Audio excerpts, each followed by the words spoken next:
ए घर की मालकिन बनी, आपन हक तो अब हम छीन के ले।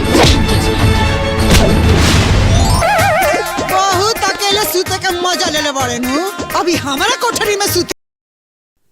हेलो दोस्तों, स्वागत है आप सभी को हमारे इस वीडियो में। तो दोस्तों, आज मैं बात करने वाली हूँ भोजपुरी मूवी के बारे में, जिस मूवी का नाम है फ्रेंड्स सास के सौतन। अगर आप इस मूवी के budget and box of collections को जानना चाहते हो तो इस वीडियो में तो बने रहिएगा और फॉलो ज़रूर कीजिएगा फ्रेंड्स, ताकि मैं आगे बढ़ सकूँ। ये मूवी बहुत ही ज़्यादा अच्छी है, जो कि सास के सौतन पर बनी है। बहुत ही ज़्यादा अच्छी फिल्म है। प्लीज़ फ्रेंड्स, आप लोग मुझे like shares comment and follow ज़रूर कीजिए, ताकि मैं आगे बढ़ सकूँ।